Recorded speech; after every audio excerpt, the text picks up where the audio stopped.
Chief Clerk, please call the roll. Senate roll call, day 14, Friday, January 31st, 2025. Anderson? Here. Barlow? Boner? Brennan? Here. Case? Present. Cooper? Here. Craigo? Here. Crum? Here. Dockstader? Here. Driscoll? Barlow? Here. French? Here. Guru? Here. Hicks? Here. Hutchings? Here. Ide? Here. Jones? Here. Cole? Present. Landon? Here. Larson? Here. McEwen? Here. Nethercott? Here. Olson? Pappas? Here. Pearson? Here. Rothfuss? Here. Salazar? Aye. Schuler?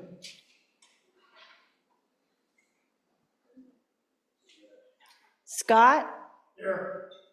Smith? Here. Steinmetz? Here.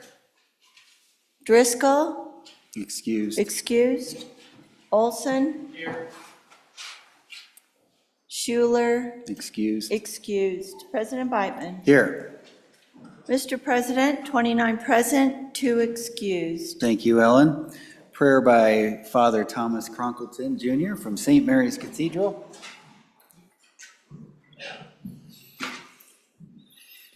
And let us pray. Lord God, as this week draws to a close, we have before us the supplemental budget bill. This is an important matter of business at the end of a long week, and dealing with money and expenditures can be challenging. So help us during our discussions, deliberations, and votes that we remain attentive and have patience. Be with us as we address the other matters which time allows. And when this day draws to a close and we begin the weekend, let us find refreshment and rest so that we may come back rejuvenated and ready for another week. For those who will be on the road, grant clear highways and safe travel. Lastly, having completed the work of this week, may you bless us with a sense of gratitude for all that we've been able to accomplish and do, and that you may guide us through the next 5 weeks of this session. We ask this in all things in your holy name. Amen. Senator Ide, would you lead us in the pledge? I pledge allegiance to the flag of the United States of America and to the republic for which it stands, one nation, under God, indivisible, with liberty and justice for all.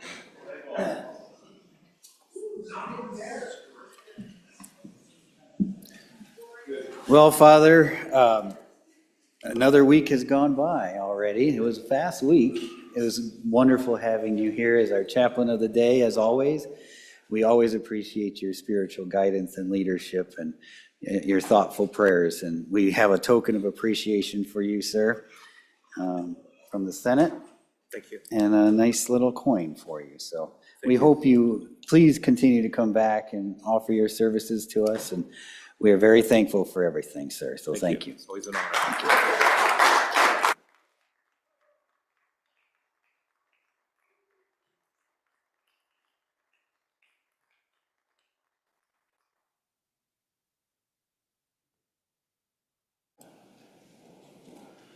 All right. Reading, correction, and approval of the journal. Mr. President, your journal committee reports that the journal of January 30, 2025 has been read and recommends that it be approved. Senator Crum, Chairman. Are there any objections? Being none, the report is adopted. Congratulations, Senator Crum. You're batting 1,000, my friend. Doctor of the day. We have a doctor of the day, everybody, finally. Yes. Please welcome to our chambers Dr. Dean Bartholomew from good old Powell, Wyoming.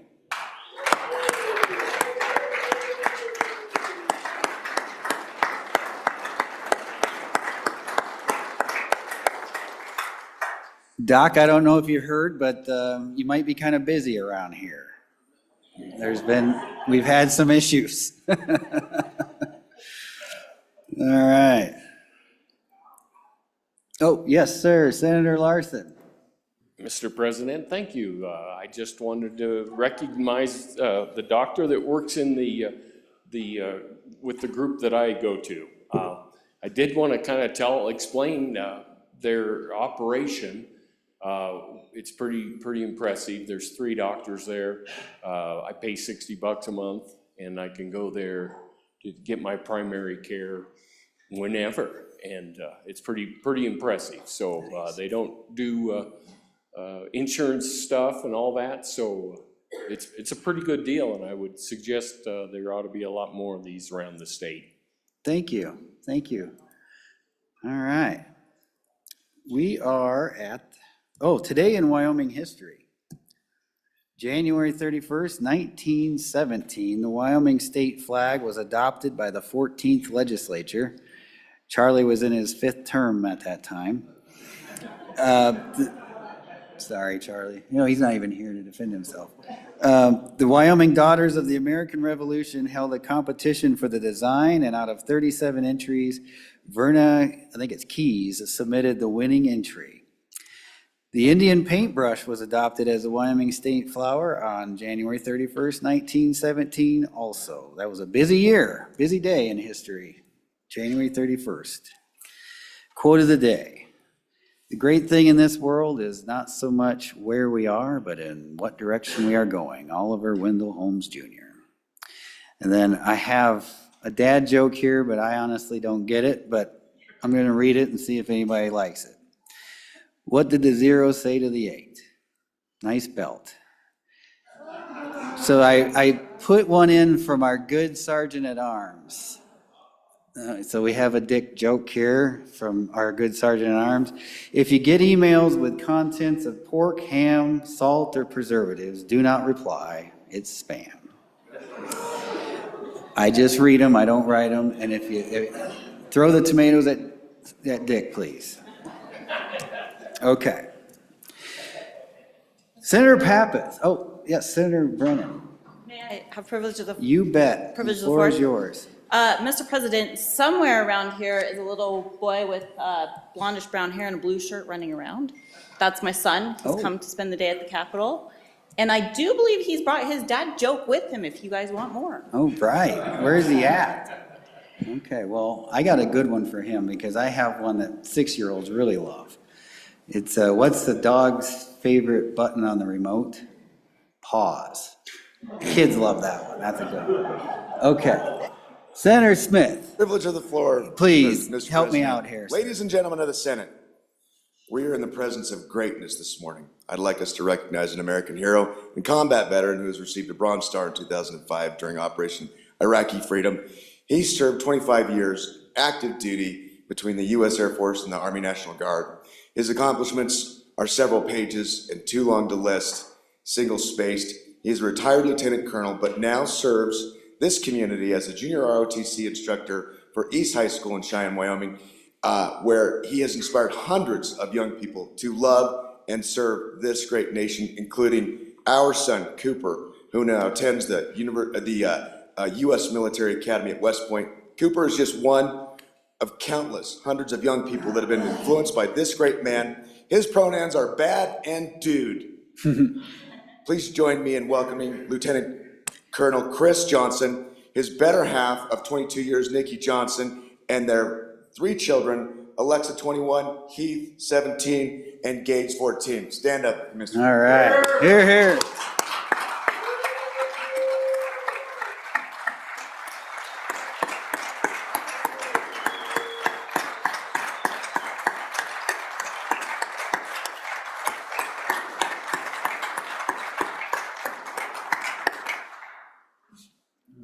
Welcome to the Senate, and thank you for what you do.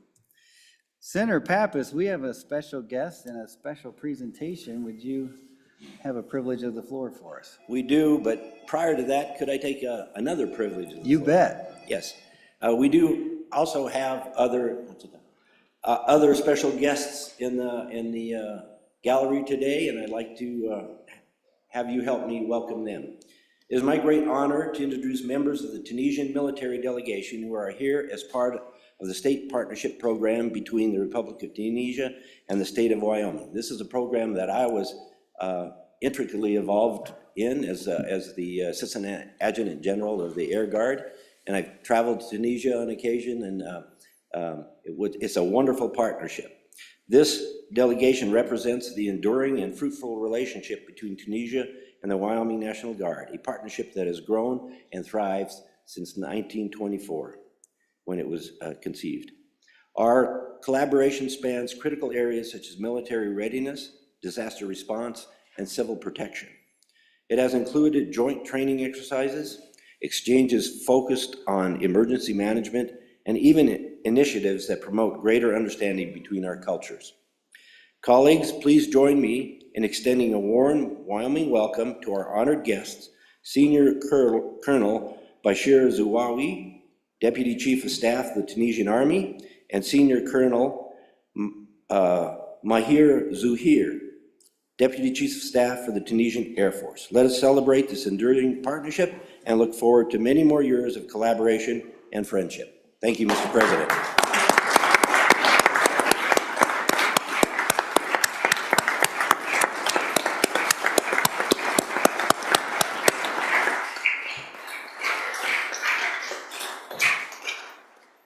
Welcome, gentlemen. What an honor it is to have you here in the Wyoming Senate. Thank you.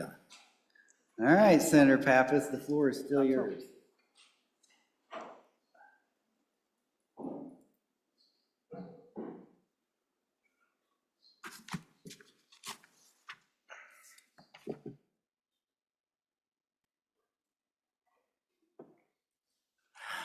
Members of the Senate, good morning.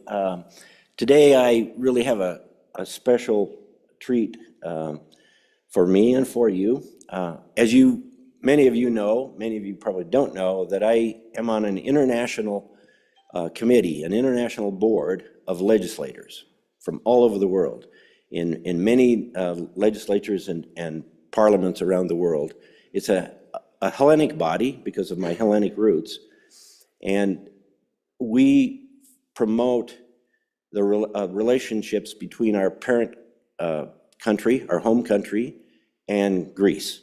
And so I work on this board to create better ties between Greece and the United States. I've been doing this since 2017.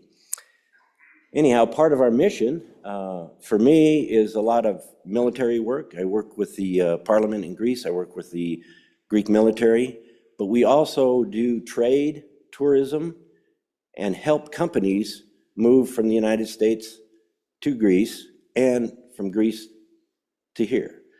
So it's my pleasure today to meet a gentleman who has decided to start a company in Wyoming. He is a firearm manufacturer. The company is called DPM Systems Technologies. He creates, and I've got flyers if you'd like to see his product, but he creates recoil buffer systems for almost any weapon you can think of. And his product is used worldwide. He's got like 60 distributors, 5 in the US already, and all competitive shooters, all marksmen use his product.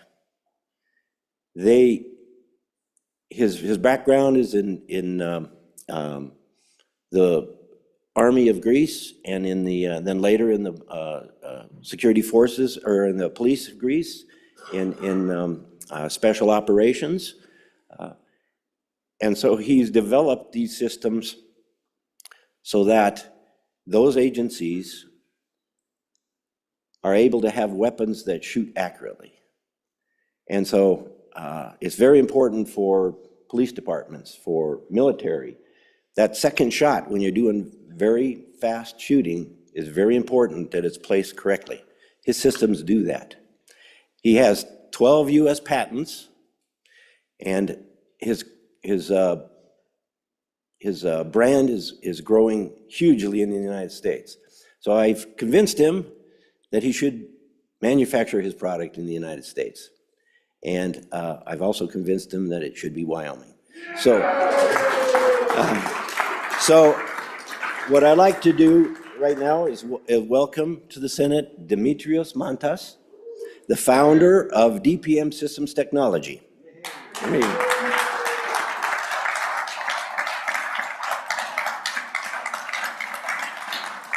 So before I give you him a couple of words to say, I do want to say that initially he's going to start distributing from here, from Cheyenne, with the intent of actually manufacturing, and then he wants to move his entire family to Wyoming. So he even dresses the dress, doesn't he? Huh? All right. But anyhow, I would like you to listen to him just for a few seconds. I have some of these if you would like to know about his company, but please welcome. He also has a presentation he would like to present to the Wyoming legislature. So we'll do that after you say a few words. Good morning, ladies and gentlemen. And senators, it's a great honor that you accept my gift, first of all. And I wish to thank you, everybody here in the state that opened all the possible doors to help me to establish the company. I wish to thank also Mr. Papas, because he spent a lot of energy to guide me here and to connect me with a lot of people.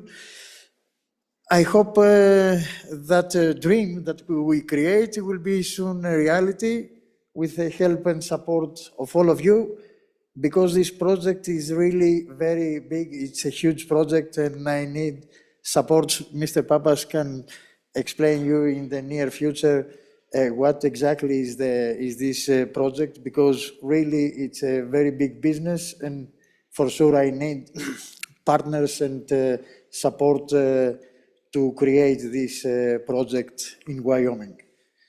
That I have to say. Thank you very much that you accept me. And we see you soon. Mr. Papas, please. Yes. Okay. So, thank you, Demetrios. So now Demetrios when I first explained Wyoming to him, he looked it up on the internet. And you know what impressed him the most was that we gave the rights to women so many years ago. It really impressed him. So he went out and procured this statue, piece of art that he's presenting to the Wyoming legislature. Hopefully you can put it on your desk. But it's a, well, why don't we unveil it? Yeah, Nick, you want to step down with him? So what it is a bronze statue of a man and a woman stylized on a piece of copper that's been mined in Greece, on a piece of marble that is very rare. It's a piece of marble that is quarried from the same quarry of the Parthenon. So what it reads, let me read the inscription. It says, presented to the Wyoming legislature from Demetrios Mantas, founder of DPM Systems Technology, in honor of Wyoming giving political and civil rights to women. So anyhow, Thank you.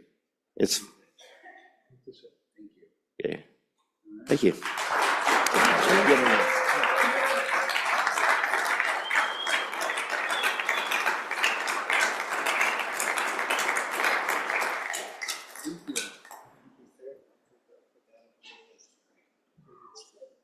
It's got some copper to it, huh? Oh, we forgot to put your hand on. Oh,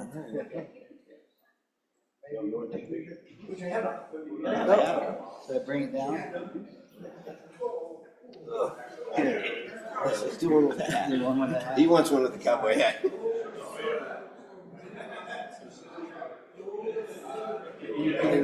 Thank you, sir. Appreciate it. I hope to see you Thanks, Bob. soon here. Thank you. Let's help the state to grow. Thank I you. inspire a lot of people at the university. Awesome. Almost forgot to mention. Thank you. All right. Thank you.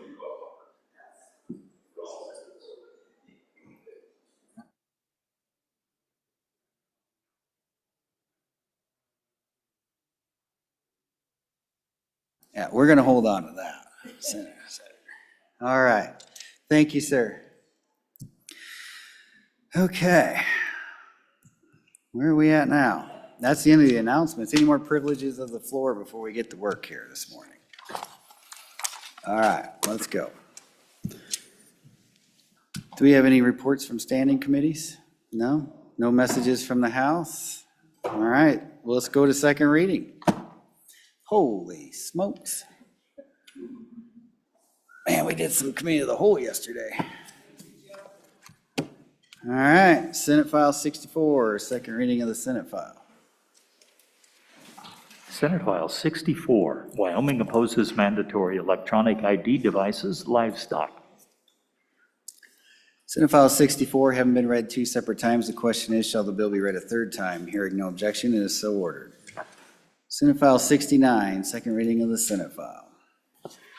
Senate File 69, homeowner property tax exemption. There are amendments. Will the reading clerk read in the amendments? Senate File 69, second reading amendment number 1, page 1, line 2, delete. Senator Scott.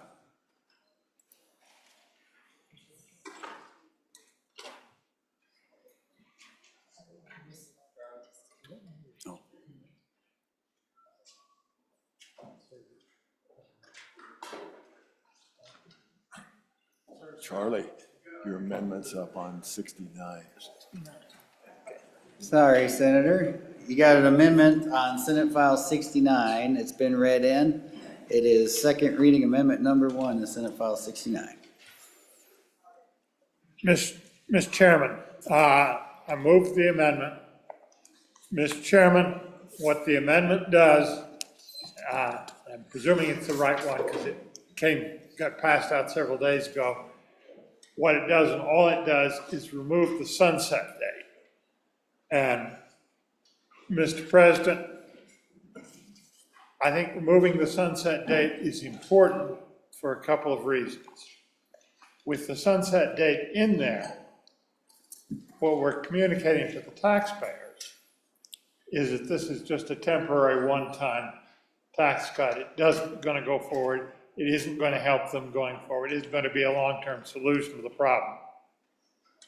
Mr. Chairman, I don't think that's what we want to tell the taxpayers. I think we're intending to make this a long-term reduction in their property taxes. And we ought to be honest about that right up front and take the sunset date out. I also think, Mr. President, that the sunset date will cause a great deal of misunderstanding, and taxpayers will go looking for additional remedies to solve the problem that this bill solves, and that will complicate things. And for both those reasons, I urge us to adopt this amendment and remove the sunset date from this bill. Thank you, Senator. Anybody wish to speak on the bill, or on the amendment? Sorry. Senator Boner. Thank you, Mr. President. Just a question about some of the other remedies that are out there. There'll certainly be one coming up at the next election cycle.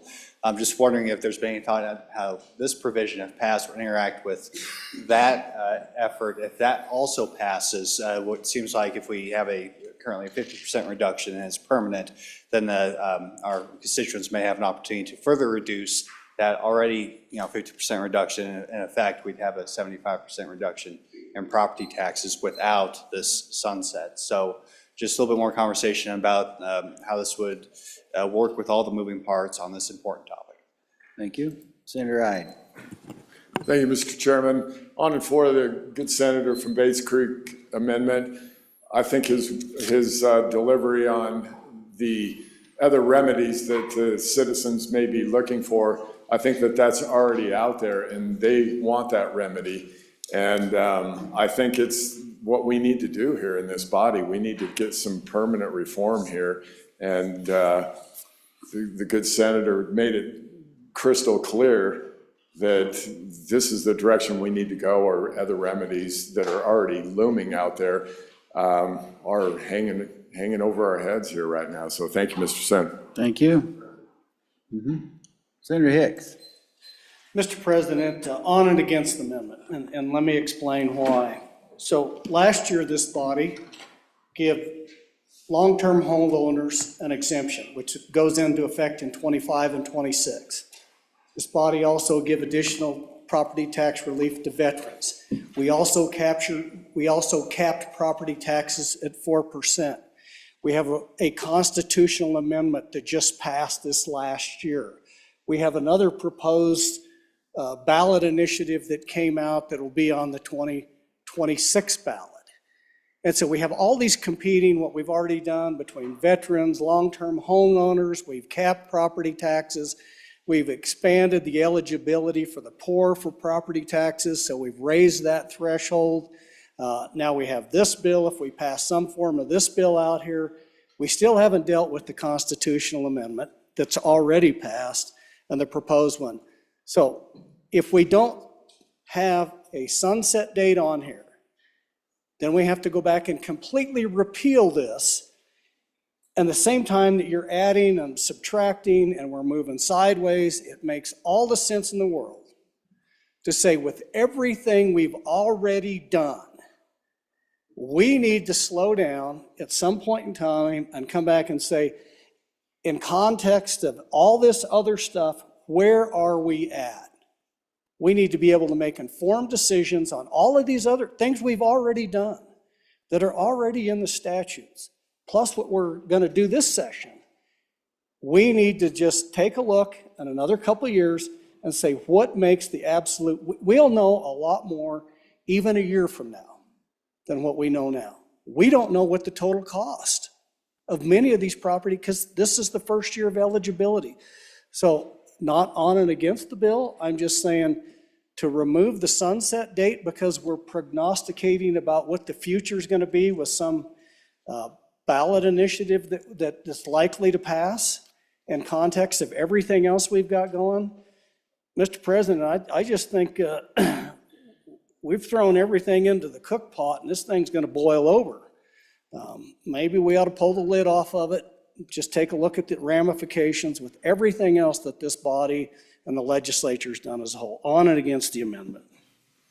Thank you. Anybody else? Senator Brennan. Thank you, Mr. Brennan. I too am against this amendment. I think we could look at maybe a third reading amendment that pushes out the sunset date a little bit farther than what we have. But I would ask us to all consider what are the ramifications of not putting in a sunset date. I think that we've got something here to work with, but I do think that we need to give ourselves the ability and I think we owe it to our citizens to say, we're gonna do this for a few years, but we're gonna come back and we're gonna evaluate where we're at. Because we are talking about services that are necessary to be provided by the government that are going to be impacted by this. And our citizens will be impacted by this as far as our police and our fires and our hospitals and our roads. And so I think it is okay for us to just maybe come back on a third reading, push out that sunset date a little bit, but I would urge us to not take out a sunset date entirely. Thank you. Oh, Senator Jones. Mr. President, on and against the amendment, I think the sunset date provides time for our local counties to possibly adjust their mill levies to give their own citizens relief themselves. That way we don't have to take a blanket approach across the whole state. It's important to let our constituents know that their counties have the opportunity to help them out themselves. And why wouldn't we give back local control? Thank you, Senator. Anybody else for the sponsor? Okay, back to the sponsor, Senator Scott. Mr. President, first let me ask for the yeas and nays on this. Okay. Mr. President, let me answer a couple of questions.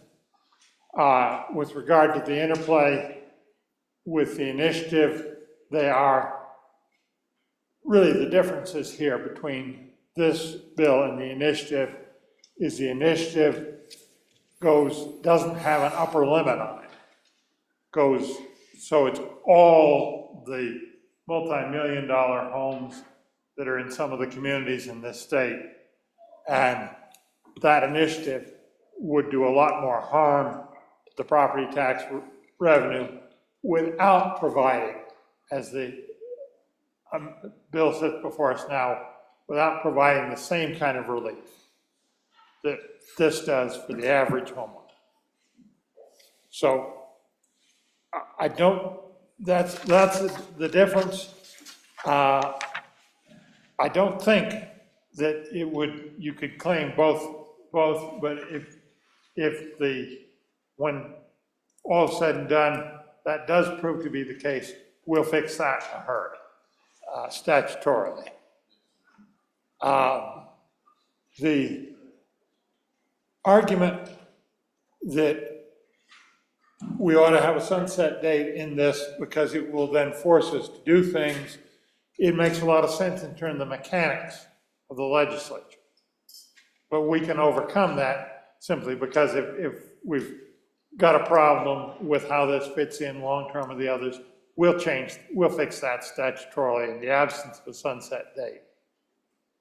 What the sunset date does, though, is give what I hope, Mr. President, is a false message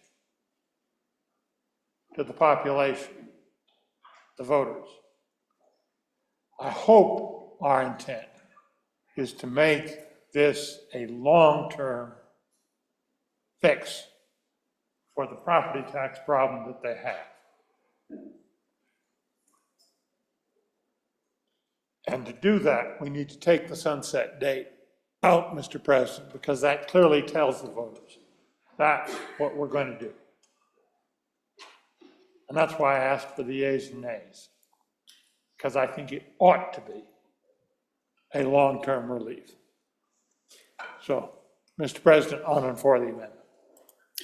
We're voting on second reading amendment number 1, the Senate File 69. The yeas and nays have been called. The chief clerk will call the roll.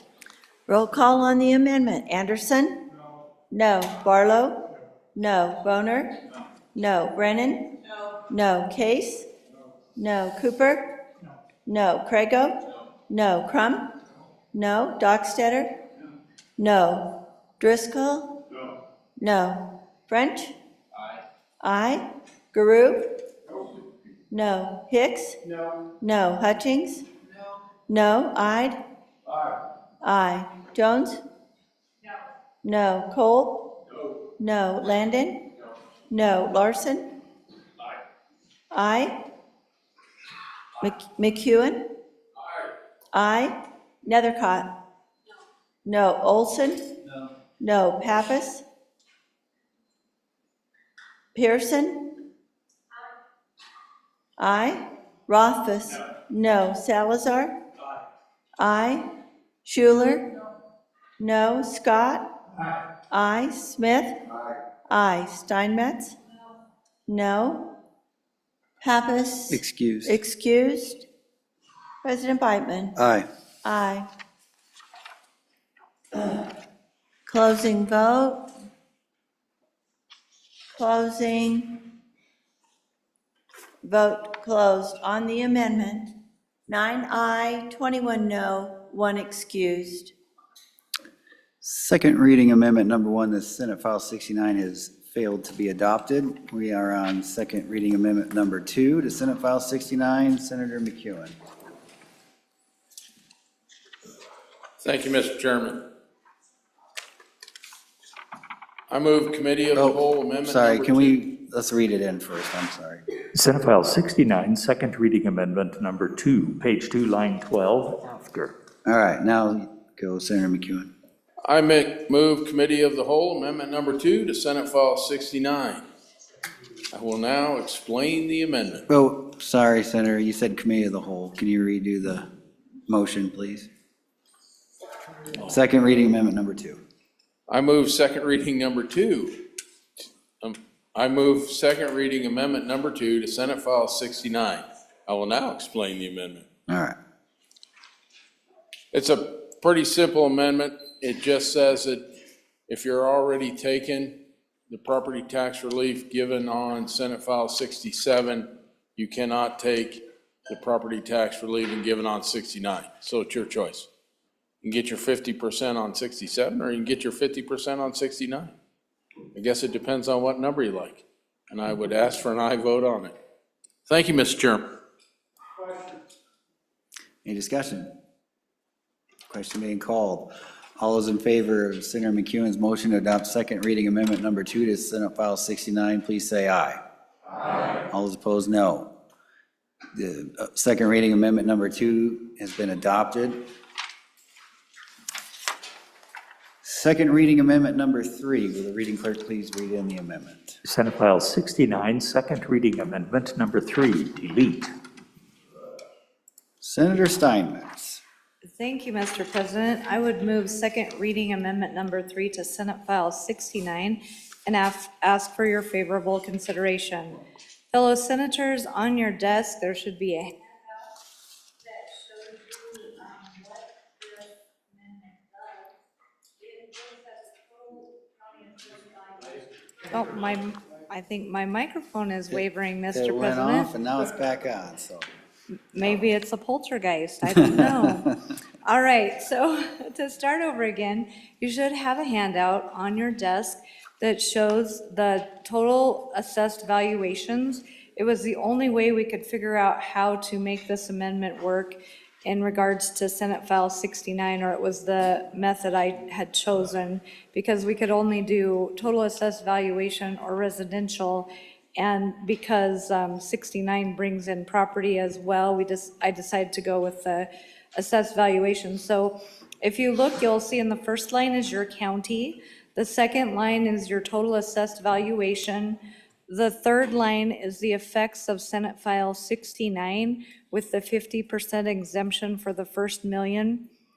And then the necessary annual appropriation for the total assessed valuation to be restored for a valuation less than $850 million. What this amendment seeks to do is bring some balance to those smaller hardship counties, and it sweeps in a few others that were right in the bubble to not cut to the bone. I understand when we're cutting the excess that we've received in property taxes, but when we start going into these smaller communities and cutting to the bone to where it affects how our fire districts and our sheriffs' offices and our road maintenance and all of those things occur, then it's my responsibility in representing those areas to do something about it. So the gist of this amendment is Albany County would maintain roughly over 14 million, Bighorn a little over 3, Carbon almost 6 million more, Crook a little over 3, Goshen a little over 33,500,000, Johnson County 4,600,000, Hot Springs 1,500,000, rounding this. Niobrara would still only see $451,000, and that's one of our poorest counties, and they have the hardest time with their budgets. You can see they only have $172 million in assessed valuation.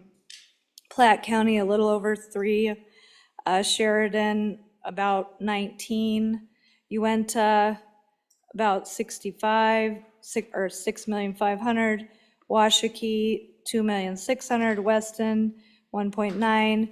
And so just to seek some balance in this, because while we all want to give relief to the areas that have been hit hard with property tax increases, and there are spotty areas in some of the other counties too, at the same time, asking the folks that didn't have the increase, I just am seeking to remedy that problem. And so, Mr. President, that is my amendment. I would ask for your favorable consideration and I would stand for questions. Thank you. Well, you have 15 seconds to go. That was pretty close. Good job. All right, Senator Salazar. Thank you, Mr. President. So I'm curious of why we came to the number of 850 million. I'm looking at my specific county, 851 million. Be interested to know on the math how that came about, so thank you. Anybody else wish to speak for the first time? For the first time. Senator Cole. Yeah, thank you, Mr. President. I don't understand enough about this to be in favor of it, not in favor of it, so I'm not going to support it. I just think that it's a good concept, but frankly, it needs more refinement. I just find the cutoffs being pretty stark, you know, where they stop and start.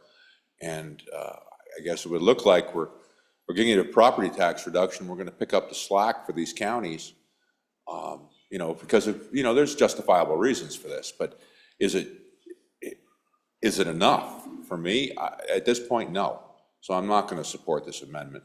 I just don't know enough about it. I didn't hear anything. I don't have a good enough explanation about what we're doing here. I mean, I got the basic concept, but I just don't know enough. So thank you for the comment, Mr. Thank you, President. sir. Senator Landon. Mr. President, you know, I'm with my friend from Sweetwater County. I'm really spurring the horse hard to catch up to this one. The way I understand it is that many of the counties will bear the brunt of this, and we will hold many of the counties harmless, basically, with this tax cut that we're proposing. Ironically, a lot of the emails I get come out of the areas that we're going to hold harmless. They're the ones that sent representatives and senators down here to cut this budget and cut these taxes. So I'm not prepared to vote for this today because I don't understand all I know about what we're trying to do here. I've got to be assured that all of our counties at least feel and understand that when we cut this taxation, we cut these budgets, there's services involved. There's ramifications on the other end. And holding some harmless and asking the others to pick up the brunt of what we're doing, I just can't get my arms around it yet. Thank you. Thank you, Senator. Anybody else for their first time? Senator McEwen? Thank you, Mr. Chairman. Now, I'm going to speak at a philosophical level. As we go and we do these exemptions and cuts, the truth of the matter is, if we don't cut the budgets and we put the pea under a different walnut and move it around, we're passing a bill to feel good, but it doesn't do anything. We just find a different way to fund things. So this is the best vehicle right now to get relief out there this year. We got an interim coming up. We have a lot of exciting topics on the interim for tax reform. So I would tell everybody we're going to keep working this, but right now there's plenty of measures we can do outside this bill. But at the end of the day, if we're going to give tax relief or a tax cut, it has to come with a spending cut or it means nothing. Thank you, Mr. Chairman. Thank you. Anybody else? Senator Rothfuss. Thank you, Mr. President. Mr. President, I can just hear the voice of one of our good former colleagues, Senator Hank Coe from the back corner over there, standing up on this one saying, why 0-0 next to my county? And I think that's the concern a lot of folks have. Thank you, Mr. Chairman. Mr. President. Thank you. Oops, wrong button. Senator Dockstetter. Mr. President, why is there a 0 next to my county?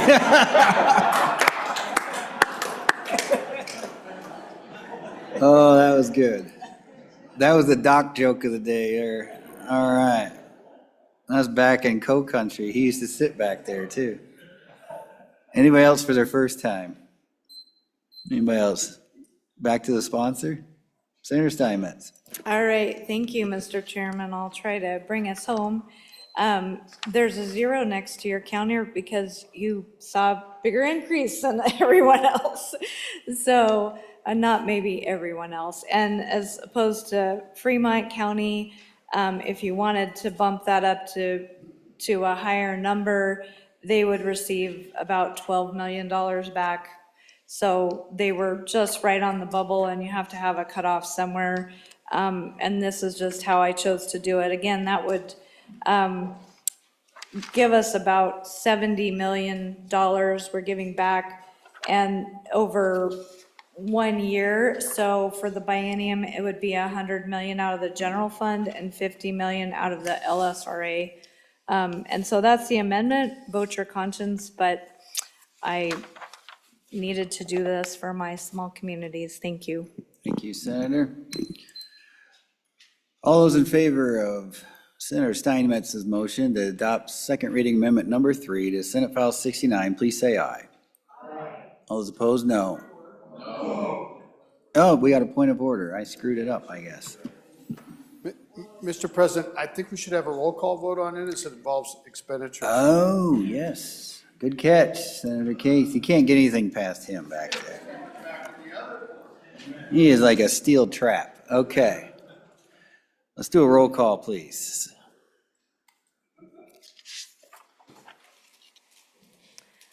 Roll call on the second reading amendment number 3 to Senate File 69. Anderson? No. Barlow? No. Boner? No. Brennan? No. Case? No. Cooper?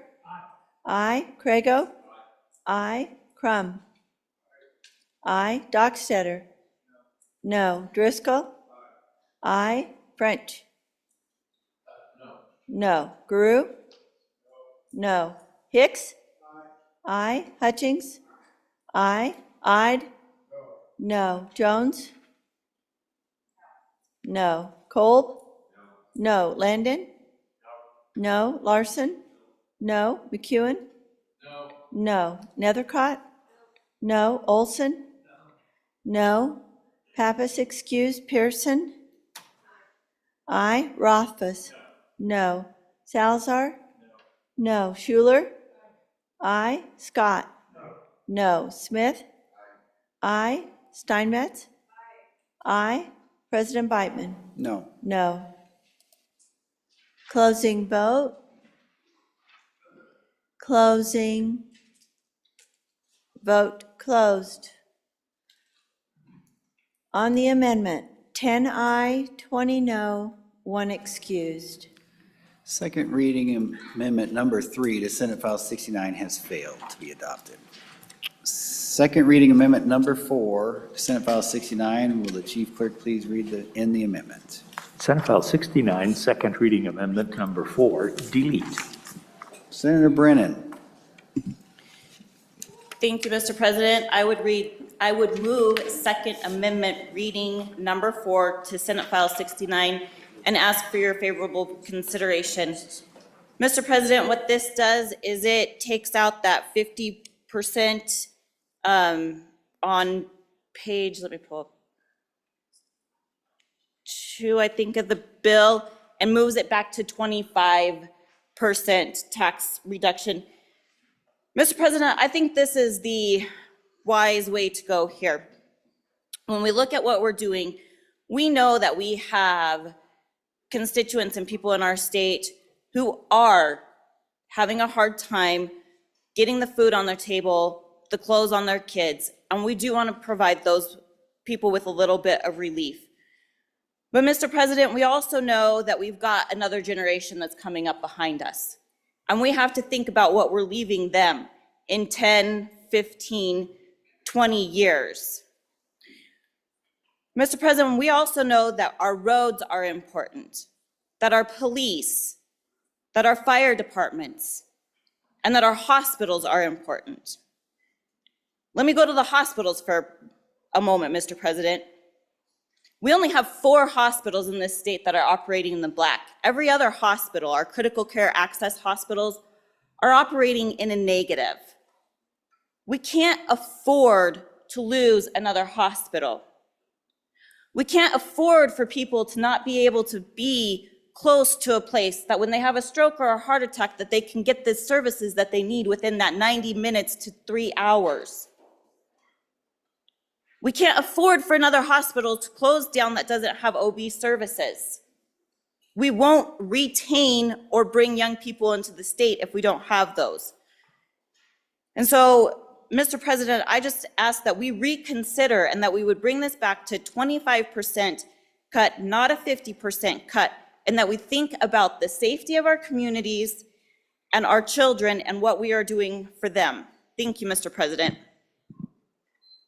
Thank you, Senator Brennan. Anybody else to speak? Senator Scott.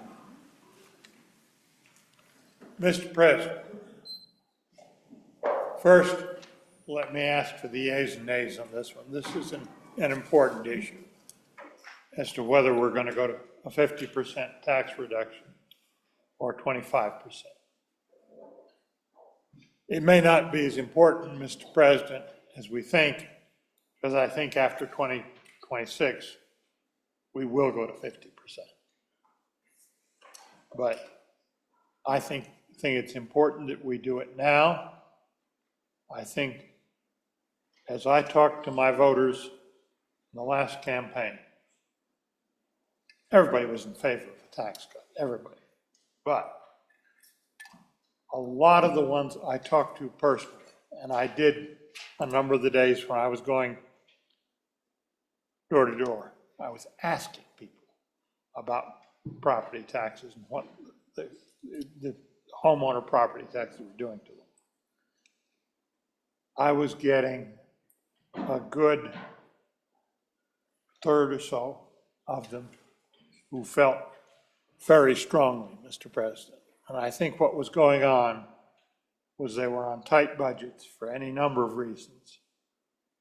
And the inflation had eaten their budget, destroyed it. And they were in trouble. And those people really need the larger tax cut because the assessed valuations have gone up so much faster that they were really hurting. So, Mr. President, on and against this amendment. Senator McEwen, for your first time. Mr. President, I know of a critical care hospital in a place close to Campbell County where I live. They've operated in the red for the last 2 years without the cut. But I'll tell you what we have, a brand new 4-tier parking structure, marble floors, salaries that are through the roof for the administration. I go back to what we discussed yesterday.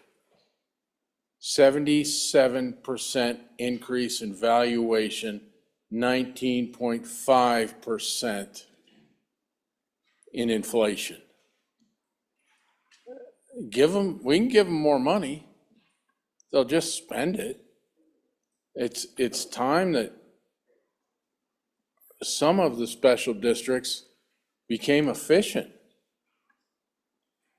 I can't run my grocery store with a 4-star or 4-level parking unit that nobody parks in. And I'd love to have marble floors. But I don't have the taxpayers footing the bill for it. So as we look at this, it's time we gave the people of Wyoming some real tax cuts. And it's time even the special districts came together with us to support it. The question on some of this stuff is what's more important, government or the constituents? So as we vote on this, I'd like you to keep that in mind. Thank you, Mr. President. Senator Cole, for your first time. Yeah, thank you, Mr. President. I'd like to ground this conversation out in the reality that we come from a lot of different Senate districts here. I can assure you the Senate district I come from is equal to the inflation rate for the increase. So, all this, 20,000-foot talk about things that don't exist in our particular Senate districts need to be addressed. So I'm in favor of this amendment because of that fact. We haven't experienced that. And I can assure you we do have a hospital that runs in the black because of frankly, my economics in my area is just a little different than your area. So some hospitals are gone broke, have gone broke. Ours is surviving. But I'll assure you that our county commission has cut their budget. I'm really, I've kind of had it up to the top of my head here with the thought that, oh, you folks over there aren't experiencing anything. Our people have experienced it. Our people have taken the cuts. And I think to look at everything like we're a homogeneous group is a little dishonest to ourselves. We are not. So I stand in favor of this amendment because it addresses the situation with my constituents. Because I assure you, when I went door to door, I didn't hear about cutting tax rates. What I heard about, one person, to be honest with you, I just went door to door, and the other people just wanted to make sure the government didn't waste money. And I assure you, I wholly agree with that. So for my folks that I represent, I'm in favor of this amendment. Thank you, Mr. President. Thank you, sir. Let's go to Senator Jones and then Senator Ide. Mr. President, yesterday we were provided numbers on the percentage change from 2019 to 2023 for all the counties across the state. 13 counties were under 50%. So we're thinking about doing 50% for only 10 counties across the state. So we're asking 13 counties to reduce their budgets to help 10 counties. Is this responsible? I don't think it is responsible. And I will say it again, I think some of these counties can help themselves without the state having to do this. On and for this amendment. 25% is responsible, and it still helps out every single citizen in this state that pays property taxes. Thank you, Mr. Chairman. I think everybody probably knows where I'm at on this. I think property tax is the toughest tax. It's immoral, essentially. I'm more of a consumption tax guy. I think it's fair. You have a choice. You're going to be, I'm for effectively eliminating property taxes all the way down to zero if we can get there. And the only way we get there is, as the good chairman of revenue said, we got to cut spending. I think that, his analogy of the pea under the nut is a good analogy. You can kind of see that. If we don't do what the people sent us down here to do, they've got an initiative out there. That's what they're telling us to do. That's what they want us to do here. And anyway, I think this forces the hand on government to be more efficient. The hospital example was presented here a little while ago. If the money's there, they're going to spend it. So on and against this amendment, Mr. Chairman, thank you. Thank you, Senator Hicks. And Mr. President, I appreciate the discussion. I think we just need to remember that there's 23 counties, 99 municipalities, 700 special districts around the state. We're not uniform. And folks, rural Wyoming matters. It really does matter, particularly for those that represent rural Wyoming. And to my colleague from Natrona County, I wish exactly we should move to a consumption tax, get away from that. But that's not what we're debating here, Mr. President. That's not what we're debating. And to my colleague from Campbell County, I understand. So let me share with you. So your county's assessed valuation last year, 2024, was $5.3 billion. $5.3 billion for your county. How they choose to spend that money is up to the people in that county. And to my colleague from Sweetwater County is exactly right. They have the option of controlling that spending themselves. It says in the statute, those counties may assess up to 12 mills. Doesn't require it. In fact, if we take anything from our colleagues from Teton County, they've led the state in this. They had 150, 170% increase in their budget. So what did the county do? The responsible thing. They reduced those property taxes themselves. Almost every single statutory construct for a special district says you may levy up to. just like counties. You may levy up to. We've now assumed the burden of responsibility for, let's say, some unresponsible behavior of our local governments. The characterization of those that have received a 150% increase and they've amassed all this wealth and they're just saving the taxpayers' dollars is irresponsible. Mr. President, it's also irresponsible to go into somebody that has an assessed valuation of the entire county of $318 million or $250 million. Teton County, $4.1 billion, but they did a responsible thing. They reduced their own. They didn't come down and said, let's put all of this responsibility back on the legislature. So when we talk about our people and who we represent, I represent rural Wyoming. Rural Wyoming matters, folks. So to my colleague from Natrona County, is we prognosticate about the future that we have no control over on a ballot initiative that nobody knows what the outcome of that is. And so we need to preempt the people is the argument that I'm hearing. We need to preempt the people because they're going to do this. I don't know that's factual, Mr. Chairman, Mr. President. I don't know that for a fact. I don't have a crystal ball.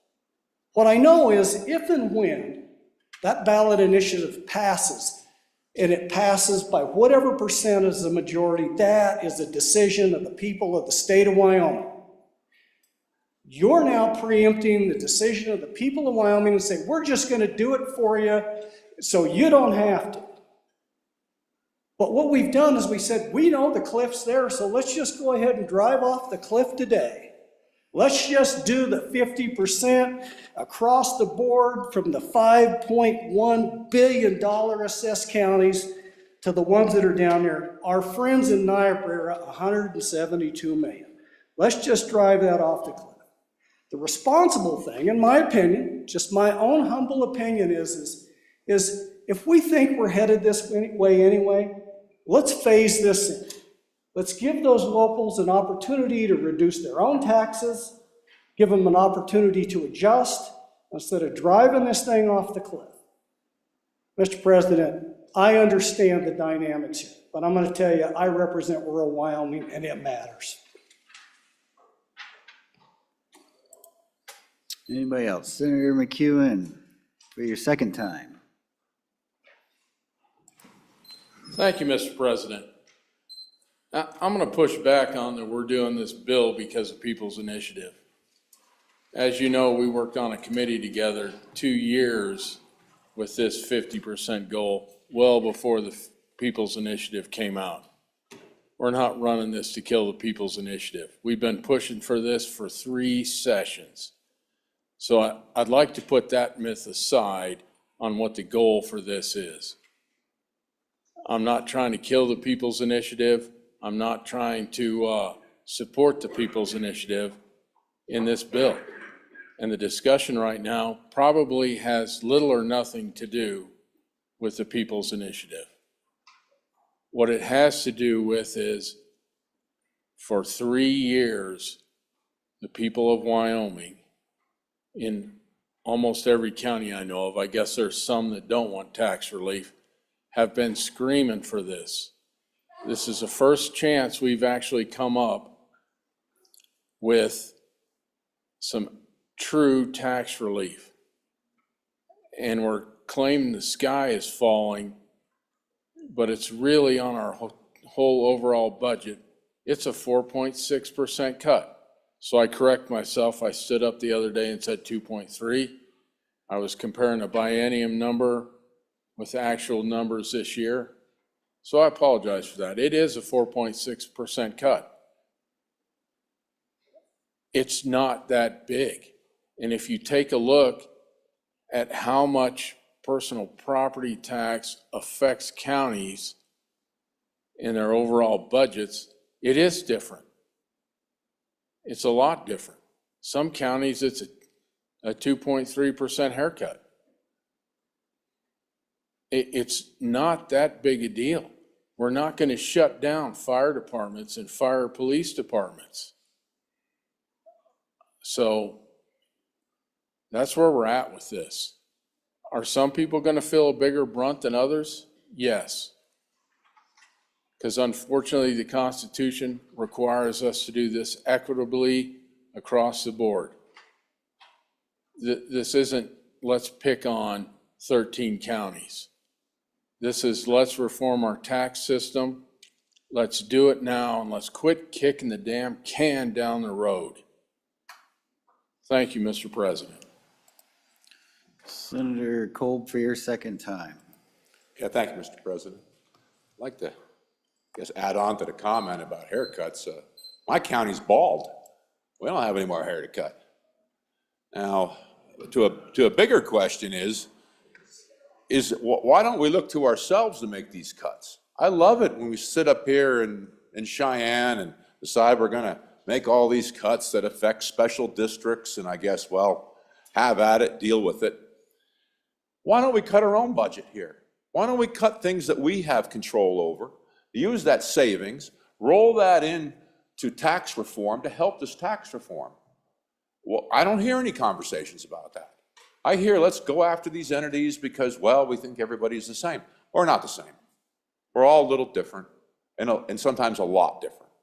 But I like to have us make the cuts here before we look towards special districts, cities, towns, and counties for what we think they should be doing, and somehow we think they haven't been doing anything, when they have.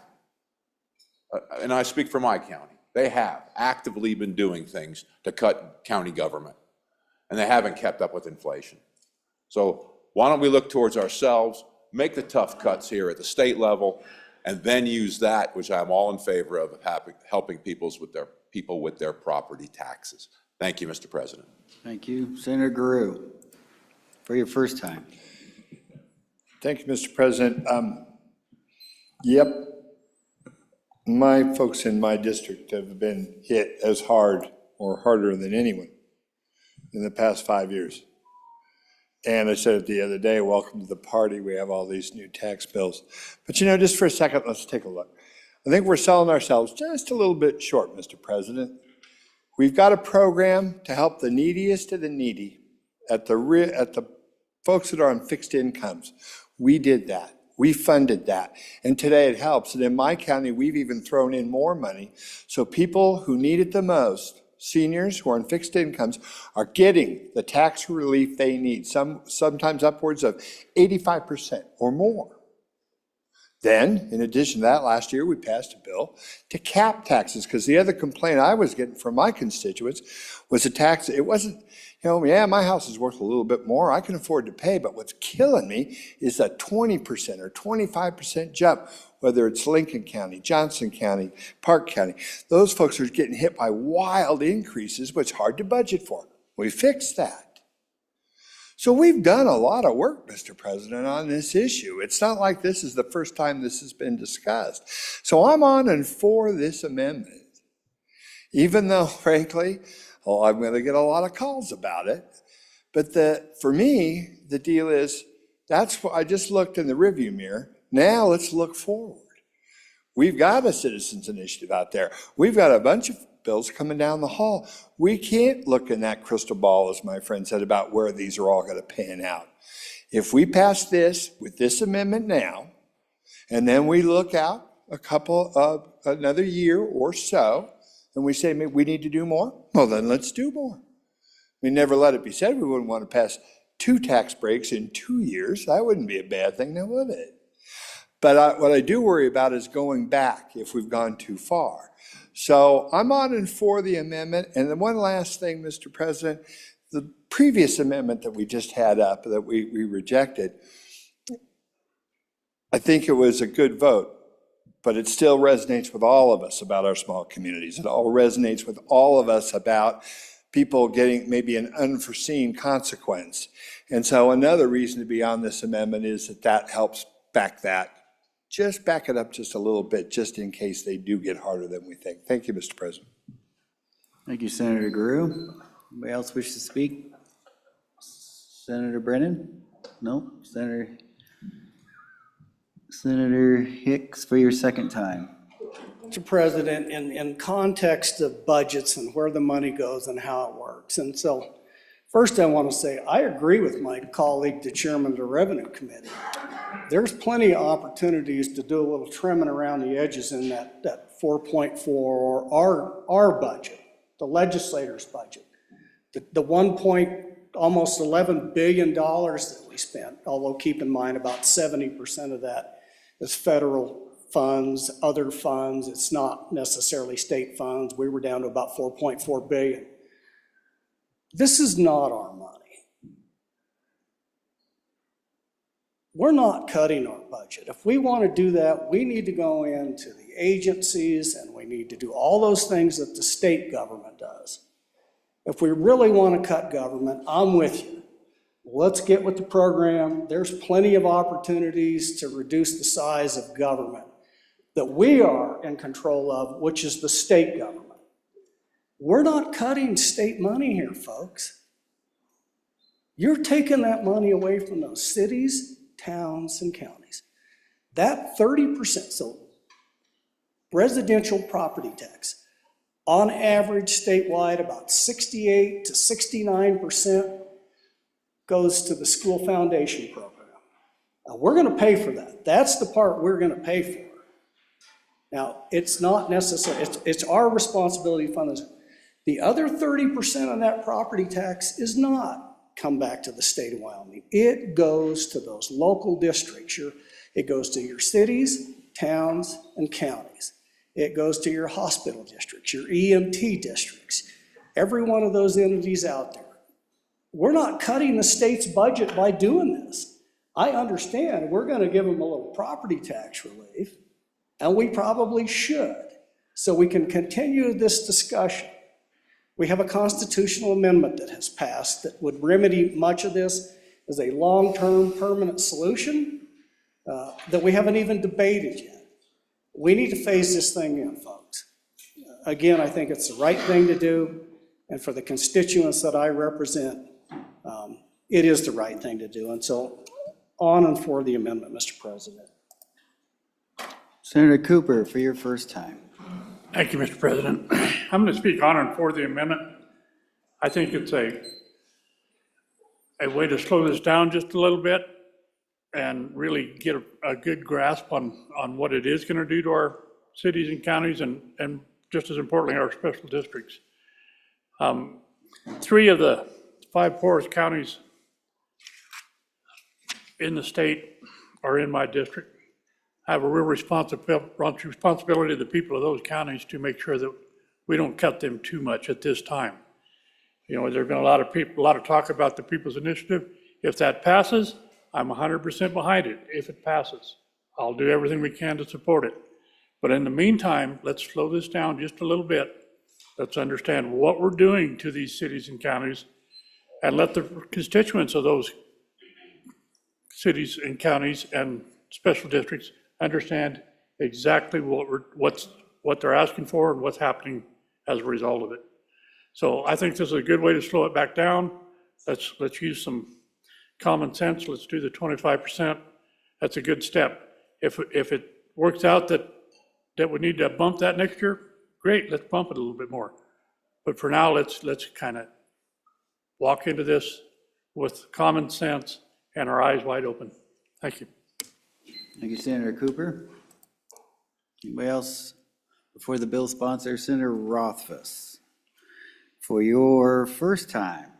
Well, I got a list going here and it's getting pretty long. Thank you, Mr. President. On and for the amendment, and it's been a good discussion, but I do think what it comes down to is the impacts to our local communities, our cities, towns, and counties. We are going to continue to pay for education one way or another, but we can really hurt the local services of our communities when we provide a significant tax cut. For my county, for my cities, it is the difference between whether you have a robust fire department, police department or not. It is termination of positions. This is a non-trivial amount of money. This is a significant aspect of our local revenue, and it will change the entire dynamic of the community. Mr. President, I wish we were one of those counties that could dial back taxes because we had so much taxation capacity that we didn't need to use all of the mills, but we use all of the mills. and we have for certainly as long as I've represented that district. The assessment, you know, is a bounty or a liability depending on where you're at in the state. Are you producing minerals? Do you have taxable assets? You know, I would love it if the University of Wyoming was on the tax rolls. Turns out it's not for sales and use tax, it's not for property tax, and it's a multi-billion-dollar institution. That's a bit of a challenge. We have similar problems obviously here in Laramie County, where this building that we're in right now, not on the tax rolls.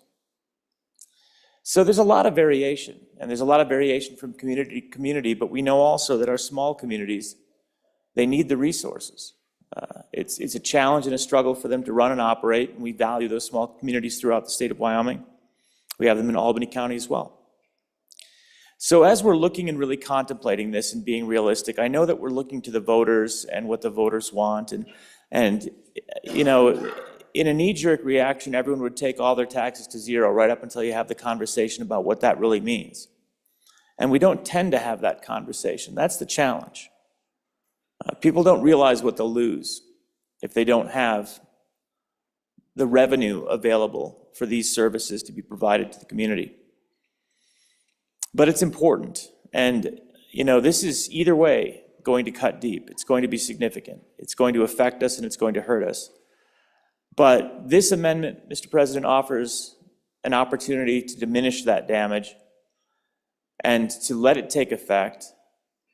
Our communities will understand what 25% means to them, and they'll feel it. Everyone will feel it, and they'll feel it quickly based on how this is distributed. And then if they come back and they say, wow, that hit to our services wasn't enough, we'd sure like more, they'll have that opportunity. You'll hear from them. Not enough tax cuts. We have way too many police officers in this community. But Mr. President, I'm not hearing that right now, candidly. I'm in a different community. And I know that I'm not going to be hearing that if we pass this amendment. Thank you. Let's go to Senator Scott for his second time. Mr. President, this is one of the fundamental issues that our system gives elected officials, elected legislators, the right to choose, because we're determining the balance between taxation, which takes money out of our constituents' pockets, and services, which benefits our constituents. So it's a fundamental issue that is our job to decide. And then the voters can judge us as to whether we got it right or not. Mr. Chairman, common sense was mentioned. Common sense, reinforced by long and multiple years of experience, tells us that the government, if you have more money available for the government to spend, the government will find a way to spend it. Mr. Chairman, on and against the amendment. Senator Ide for your second time.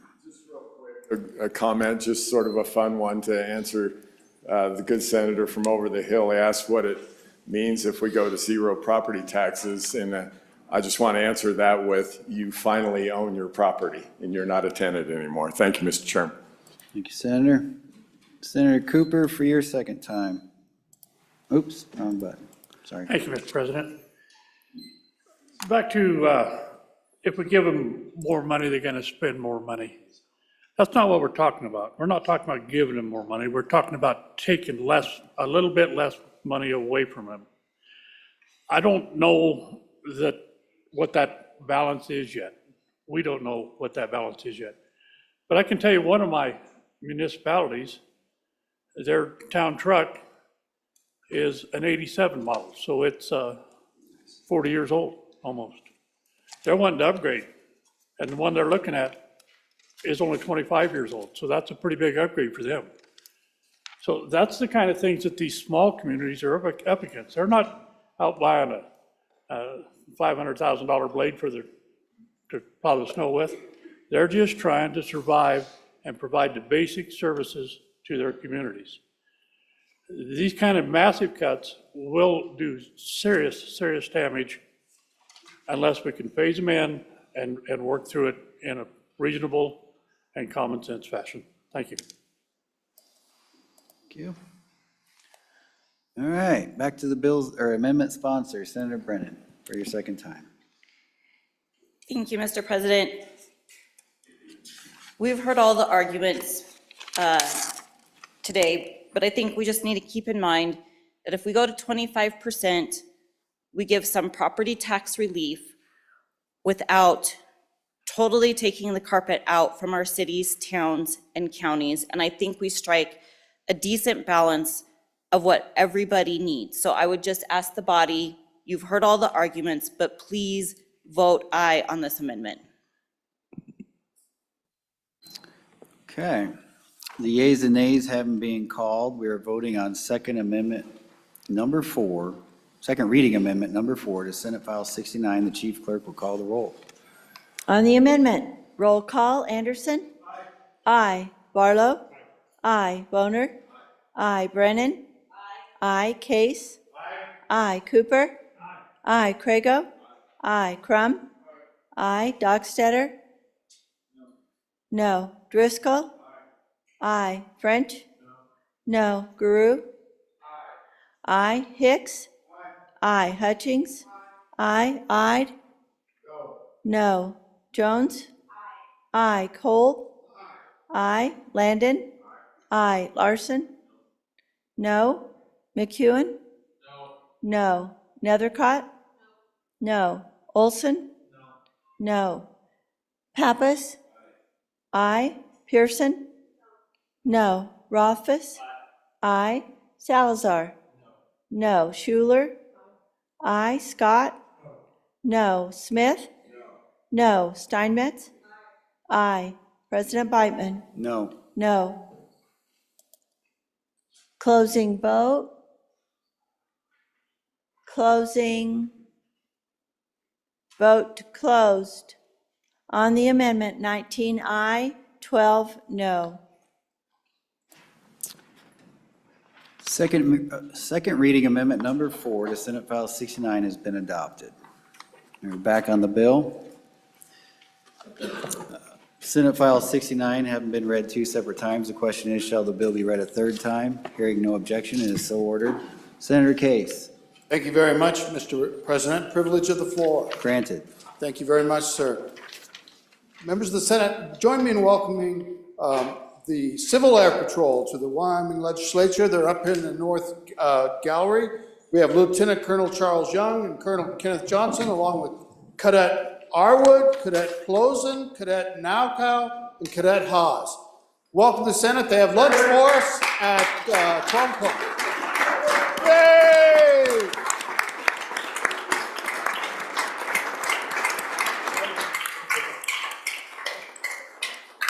And Mr. President, they do have a nice lunch for us over in the usual location. So thank you very much. Thank you, Senator Case, and thank you, Civil Air Patrol, for your patience through that long property tax debate. All right. This is what's between you and lunch here. Senate File 82, second reading of the Senate file. Senate File 82, Omnibus Water Bill Planning. Senate File 82 having been read 2 separate times. The question is, shall the bill be read a third time? Hearing no objection, it is so ordered. Senate File 86, second reading of the Senate file.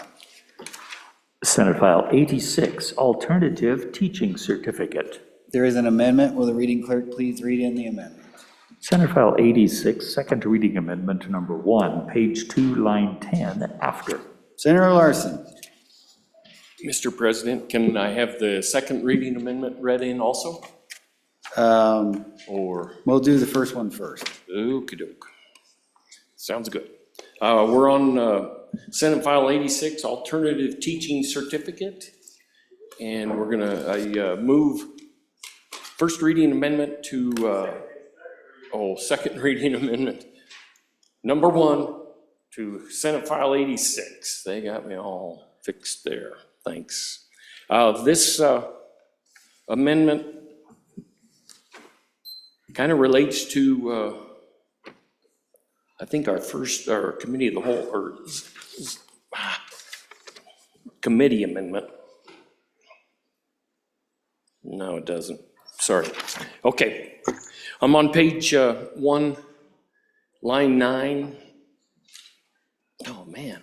I'm sorry, Mr. President. This is an easy one. Page 2, line 10.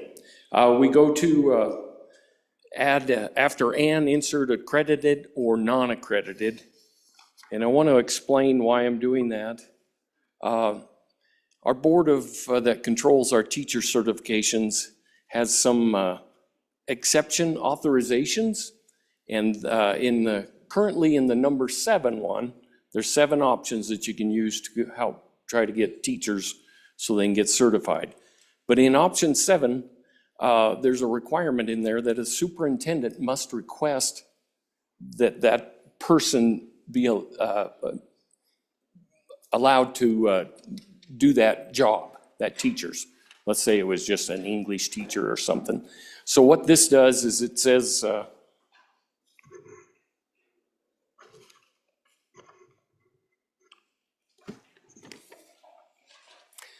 man, I'm way off. I'm sorry. I'm way off.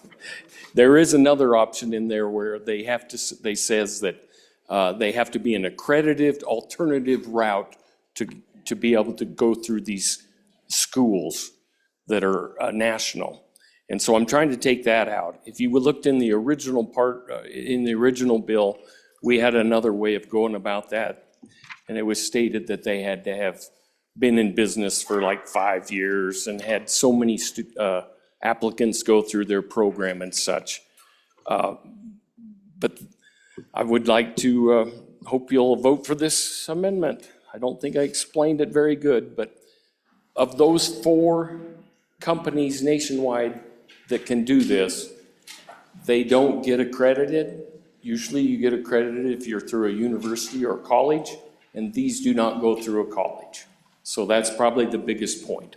Okay, thank you. Anybody wish to speak on the amendment? Senator Barlow. Thank you, Mr. President. So I just want to be clear, the amendment is inserting accredited or non-accredited language in front of an alternative certification program. So are we not accrediting the certification program? Is that, I just want to understand the context of what we're doing here, because it seems like a certification program would have some kind of accreditation. If it doesn't, then what is it? Thank you, Mr. Chairman. Thank you. Senator Rothfuss. Thank you, Mr. President. Mr. President, I'm not against this amendment, but to answer that question based on the testimony that we heard, these alternative certification programs exist in a number of different forms, and they may be accredited or non-accredited. And as the good sponsor noted, it tends to be based on their affiliation with a university or other educational institution. It doesn't require that, but my understanding from the sponsor is it's very difficult to achieve that accreditation, and that none of these entities have yet achieved the accreditation independent from a university. So not impossible, but apparently challenging. As it reads right now, it would leave it up to the PTSB overseeing this program to make the choice of whether they would require accreditation or not for an alternative certification program that meets the conditions that are actually more importantly in the Standing Committee Amendment number 1. With this amendment, it would make it clear that they should be looking as well or potentially accepting non-accredited programs, but they still would have discretion, candidly, so there is some comfort there. But Mr. President, from my perspective, it is important that these programs that are certifying teachers be accredited, and so this amendment, I don't know that it's a disaster by any stretch of the imagination. It's not going to significantly change the outcome, so it is a matter of personal preference in my view. Again, there's discretion with the PTSB. I'm inclined to support the accreditation, but I don't think it's unreasonable to allow the PTSB to evaluate non-accredited alternative programs and then make their judgment based on whatever criteria they're using otherwise. Thank you, Senator. Senator Hutchings. Thank you, Mr. Chairman. As I look at the amendment, it doesn't say that it's a non-accredited certification, but it's an alternative certification, and I'm on and for it. Thank you, Mr. Chairman, or Mr. President. Thank you. I'll answer to anything today. So Thank skip you. me to lunch. Thank you. Okay. Anybody else before the sponsor? All right, back to you, Senator Larson. Mr. President, thank you. As was discussed with the other good senator over here, I think this needs to be in there because these companies that are out there, they having a very difficult time getting accredited. And if we don't allow them to come as non-accredited, we're not going to have, we may have one out of the 4. I think we need to be sure that we give an option out there. There are 4 out there and they'll have a tough time being able to do it. So we need teachers, and that's where we should go with. So aye on the amendment. Thank you. We're voting on Senator Larson's amendment to, or motion to adopt second reading amendment number 1 to Senate File 86. All those in favor say aye. Aye. All those opposed, no. The amendment fails. Division being requested. All those in favor, please stand.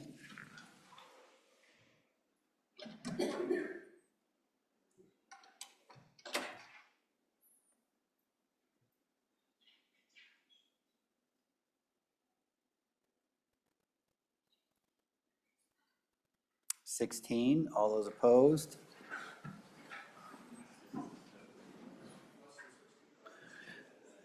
I bet it's less.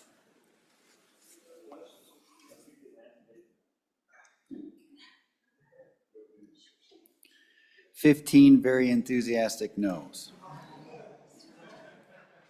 Second reading amendment number 1 to Senate File 86 has been adopted. Second reading amendment number 2. Will the reading clerk please read it in? Senate File 86, second reading amendment number 2, page 2, line 12, in. Back to you, Senator Larson. Mr. President, thank you. I move second reading amendment number 2 to Senate File 86 and ask for your favorable consideration. This just amends the standing committee amendment after applicant and enters after successful completion of an alternative certification program that the applicant may apply for employment with the school district without prior request by the superintendent. So currently, like I told you before, there's 7 options for an exception authorization, and currently they require that a superintendent must request that person to fill that job before that applicant could go there. So I want to take it out there that it isn't required to have a superintendent ask you to fill that teacher's position. Any discussion on the amendment? Senator Rothfuss. Thank you, Mr. President. On and for this amendment, this is an interesting little challenge that doesn't need to be there. It creates a situation where that district superintendent has to make a request out specifically for someone to have access to certain certifications and allowances. And you can imagine, as somebody that's working perhaps part-time to try and gain the ability to teach in a district, you're working towards a certification, and then once you get that certification, you would be expected to be able to apply for positions.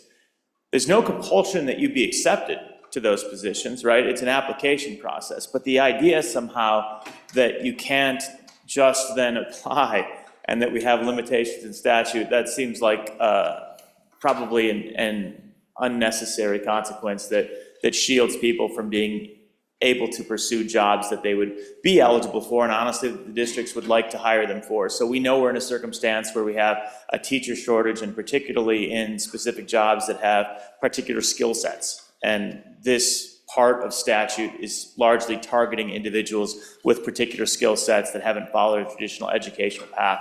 So I think this is a good clarification that makes it clear that we can have applicants matched with potential employers without necessarily biasing that marketplace. Thank you. Honored for the amendment. Thank you, Senator. Senator Schuler?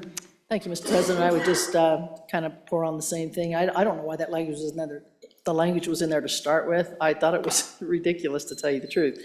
And I don't know why it wasn't caught. So it was a good catch by the good senator, and I think this is a good amendment to pass. Thank you. Thank you. Anybody else wish to speak? Question being called. You're voting on Senator Larson's motion to adopt second reading amendment number 2 to Senate File 86. All in favor say aye. Aye. All opposed, no. That amendment has been adopted. Back on the bill. Question being called. Well, Senate File 86, having been read 2 separate times, the question is, shall the bill be read a third time? Hearing no objection, it is so ordered. Senate File 88, second reading of the Senate file. Senate File 88, 2025 large project funding. Senate File 88, having been read 2 separate times, the question is, shall the bill be read a third time? Hearing no objection, it is so ordered. Senate File 91, second reading of the Senate file. Senate File 91, petrograph and historic inscription protection. There is an amendment. Will the reading clerk please read the amendment? Senate File 91, second reading amendment number 1, delete. Senator Rothfuss. Thank you, Mr. President. Mr. President, I move second reading amendment number 1 to Senate File 91 and ask the body's favorable consideration. Mr. President, on Committee of the Whole, we had an amendment available that we ended up passing that there was some debate about, and that was the I guess, first division of the Boner Committee of the Whole amendment, which stated no survey conducted pursuant to this section shall access private lands without the consent of the landowner.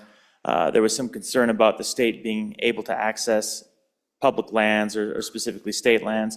So I worked with the sponsor of that amendment as well as the sponsor of the legislation to draft a little tweak alternative language that captures the intent of that without necessarily providing that restriction. So it would swap that language out for the language you see in the amendment. No survey conducted pursuant to this section shall access private lands without first notifying and consulting with the landowner. So it doesn't preclude a state agency from accessing, but it ensures that there is consultation and agreement and that we don't have the concerns that my good friend was worried about. Thank you, Mr. President. On for the amendment. Thank you. Any discussion? Senator Boner? Thank you, Mr. President. Support the amendment. I think this gets at the concerns as to the exact time and method of accessing private property to get to state lands. Appreciate my colleague from Albany County working with me on it. Thank you. Anybody else? Question being called. All those in favor of Senator Rothfuss' motion to adopt second reading amendment number 1 to Senate File 91, please say aye. Aye. All opposed, no. It has been, the second reading amendment number 1 has been adopted. Senate File 91 having been read 2 separate times. The question is, shall the bill be read a third time? Hearing no objection, it is so ordered. Senate File 97, second reading of the Senate file. Senate File 97, trust code revisions. Senate File 97 having been read 2 separate times. The question is, shall the bill be read a third time? Hearing no objection, it is so ordered. Senate File 107, second reading of the Senate file. Senate File 107, freedom to work and to build a business. Senate File 107 having been read 2 separate times. The question is, shall the bill be read a third time? Hearing no objection, it is so ordered. Senate File 108, second reading of the Senate file. Senate File 108, recreation safety, agritourism. Senate File 108 having been read 2 separate times. The question is, shall the bill be read a third time? Hearing no objection, it is so ordered. Senate File 110, second reading of the Senate file. Senate File 110, inclusion of crossing guards for Governmental Claims Act. Senate File 110 having been read 2 separate times. The question is, shall the bill be read a third time? Hearing no objection, it is so ordered. Senate File 112, second reading of the Senate file. Senate File 112, anesthesiologist assistance licensing. There's an amendment. Will the reading clerk please read in the amendment? Senate File 112, second reading amendment number 1, page 5, line 11, after. Senator Scott. Mr. President, this amendment, which is the one that allows the nurse anesthetist to supervise these anesthesiology assistants had the strong support of all the interested parties. Would be a very good thing for the state of Wyoming. Unfortunately, overnight, we have received a report that the federal CMS that supervises Medicare and Medicaid at the federal level, it runs afoul of their regulations. Mr. President, we need to confirm that and figure out how we're going to deal with it. If it's true, it's certainly a credible allegation, because CMS does quite a number of things that run the cost of healthcare up and restrict the quality of healthcare, particularly in smaller states, but right across the country. They're a real problem. And we're going to need to take some time to figure it out. So, Mr. President, at this time, I would like to withdraw this amendment. We may have to come back on third reading. Absent objection, second reading amendment number 1, the Senate File 112 has been withdrawn. Senate File 112, having been read 2 separate times, the question is, shall the bill be read a third time? Hearing no objection, it is so ordered. Senate File 113, second reading of the Senate File. Senate File 113, Greater Opportunity Act. Senate File 113, having been read 2 separate times, the question is, shall the bill be read a third time? Hearing no objection, it is so ordered. Senate File 116, second reading of the Senate File. Senate File 116, Anti-Money Laundering. Senate File 116, having been read 2 separate times, the question is, shall the bill be read a third time? Hearing no objection, it is so ordered. Senate File 119, second reading of the Senate File. Senate File 119, Expedited Professional Licensure for Military Members. Senate File 119, having been read 2 separate times, the question is, shall the bill be read a third time? Hearing no objection, it is so ordered. Senate File 120, second reading of the Senate File. Senate File 120, Wyoming Prime Act. Senate File 120, having been read 2 separate times, the question is, shall the bill be read a third time? Hearing no objection, it is so ordered. Senate File 121, second reading of the Senate File. Senate File 121, Rodeo License Plate. Senator Boner. Thank you, Mr. President. Just briefly, I did contact the YDOT regarding the question one of my colleagues had. So the $30 fee on this plate will cover the cost. There's a $2,000 cost. That's why there's no appropriation in this bill. So I think the break even is about 67 plates. So just want to further clarify that after hearing back from the department. Thank you, Senator Boner. Any other discussion or questions? Senate File 121, having been read 2 separate times, the question is, shall the bill be read a third time? Hearing no objection, it is so ordered. Senate File 130, second reading of the Senate File. Senate File 130, Emergency Assistance Immunity Mental Health Services. Senate File 130, having been read 2 separate times, the question is, shall the bill be read a third time? Hearing no objection, it is so ordered. Senate File 131, second reading of the Senate File. Senate File 131, Charter School Leasing. Senate File 131, having been read 2 separate times, the question is, shall the bill be read a third time? Hearing no objection, it is so ordered. Senate File 135, second reading of the Senate File. Senate File 135, Defense of State Banking 1. Senate File 135, having been read 2 separate times, the question is, shall the bill be read a third time? Hearing no objection, it is so ordered. Senate File 138, second reading of the Senate File. Senate File 138, Energy Impact on Wyoming Economy Study. Senate File 138, having been read 2 separate times, the question is, shall the bill be read a third time? Hearing no objection, it is so ordered. Senate File 144, second reading of the Senate File. Senate File 144, Wyoming-Ireland Trade Commission. Senate File 144, having been read 2 separate times, the question is, shall the bill be read a third time? Hearing no objection, it is so ordered. Senate File 146, second reading of the Senate File. Senate File 146, Consumer Rental Purchase Agreement Act, amendments. Senate File 146, having been read 2 separate times, the question is, shall the bill be read a third time? Hearing no objection, it is so ordered. Senate File 147, second reading of the Senate File. Senate File 147, Service Dogs Training and Crimes. Senate File 147, having been read 2 separate times, the question is, shall the bill be read a third time? Hearing no objection, it is so ordered. Senate Joint Resolution 7, second reading of the joint resolution. Senate Joint Resolution 7, NCSL 50th Anniversary. Senate Joint Resolution 7, having been read 2 separate times, the question is, shall the bill be read a third time? Hearing no objection, it is so ordered. Bills on third reading and final passage. Madam Majority Floor Leader, do you have a consent list? I do, Mr. President. The consent list is as follows. I move the third reading consent list as follows. Senate File 5, School District Vehicles Flashing Lights Authorized. Senate File 65, Data Privacy Governmental Entities.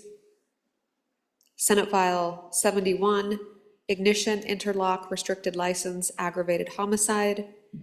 Senate File 106, Motor Vehicle Dealer and Manufacturer Warranty Rates. Senate File 168, Budget Reserve Account Repeal. Would anybody like any of these bills removed from the consent list? Senator Office. Ask that Senate File 65, Data Privacy Government Entities, be removed. Thank you. Any others? Okay. Having been read 3 separate times, the question is, shall these bills pass the Senate? Senate File 5, School District Vehicles Flashing Lights Authorized. Senate File 71, Senate File 71, Ignition Interlock Restricted License Aggravated Homicide. And Senate File 106, Motor Vehicle Dealer and Manufacturer Warranty Rates. And was Senate File 168 on there as well, Madam Clerk? Yes, Senate File 168, Budget Reserve Account Repeal. Chief Clerk will call the roll.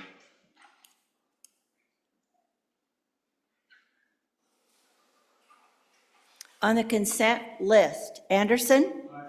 Barlow? Boner? Brennan? Case? Cooper? Craigo? Crum? Dockstetter? Driscoll? French? Guru? Hicks? Hutchings? Ide? Jones? Kolb? Landon? Larson? McEwen?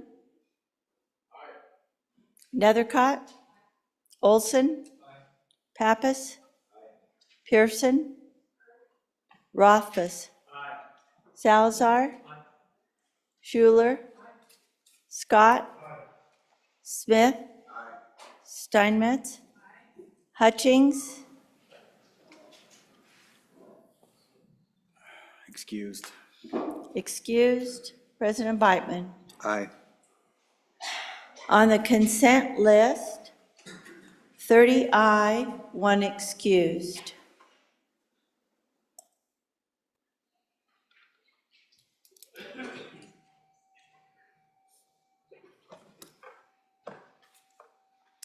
Senate File 5, are there any changes? Closing vote. Closing. Vote closed. Senate File 5, 30 aye, 1 excused.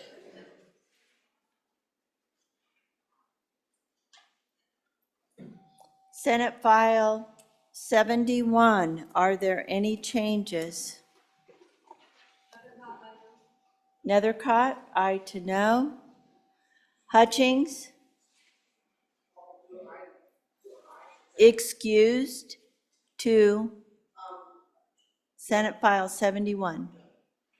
Hutchings excused to no. Beitman, no. Beitman, no. Closing vote. Closing. Vote closed. Senate File 71, 28 aye, 3 no.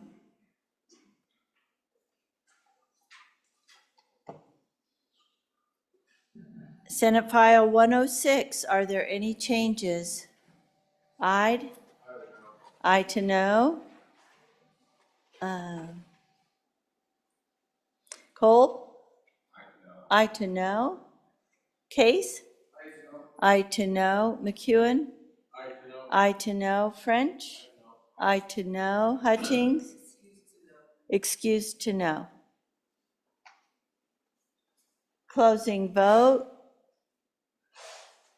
Closing. Vote closed. Senate File 106, 25 aye, 6 no.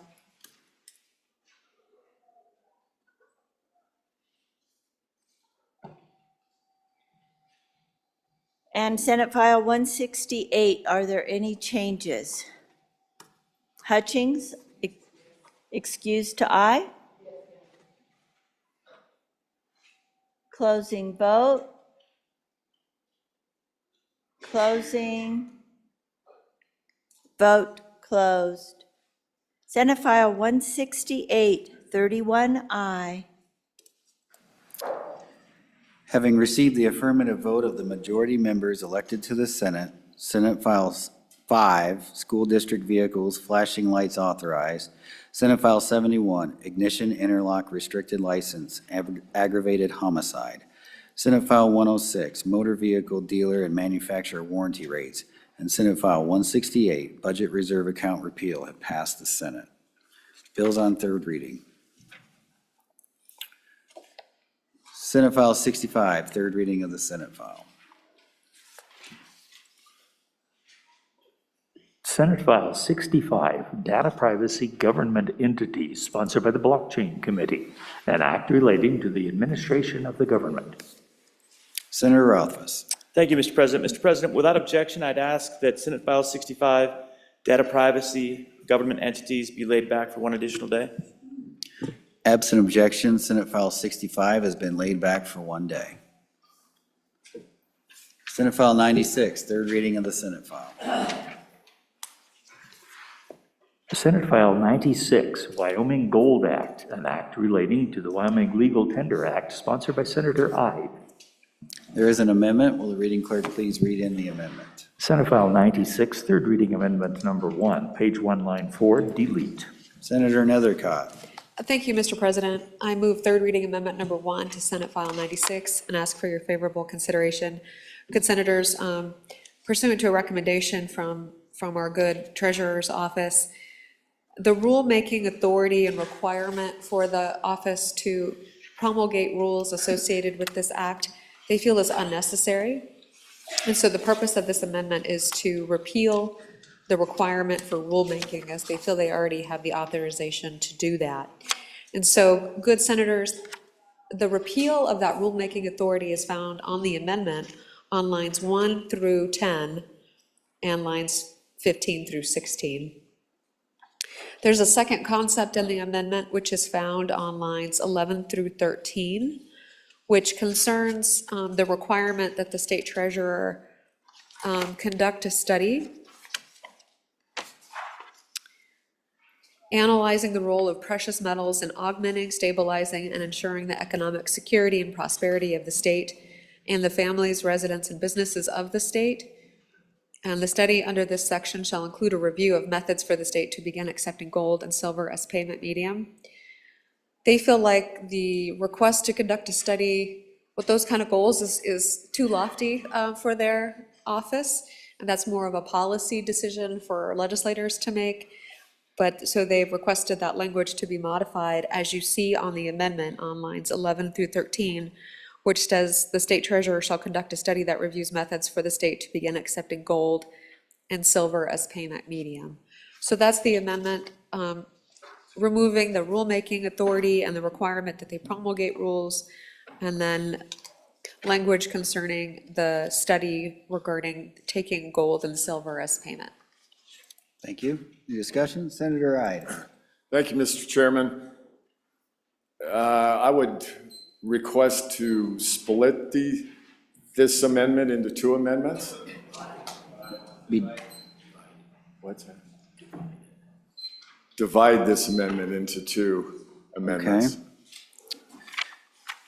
Proceed. Thank you, Mr. Chairman. On this amendment, lines 1 through 9, I request to divide that into one amendment, the first amendment, and then lines 11 through 13, or it'd actually be lines 11 through 15 into a second amendment. Second division. Yeah, I don't think that works, Senator Ide. Senator Rothfuss? Yep. Point of order, that doesn't quite work, but I think what the good senator's looking for is Division 1 being lines 1 through 8 and lines 15 and 16 as Division 1 and lines 9 through 14 as Division 2. I would concur with that. Okay. Do you want to restate your motion then with the corrected version? Yeah, thank you, Mr. President. So I would like to divide this amendment into division. The first division would be lines 1 through 8. And then included in that would be lines 15 or 14 and 15, however it is on there.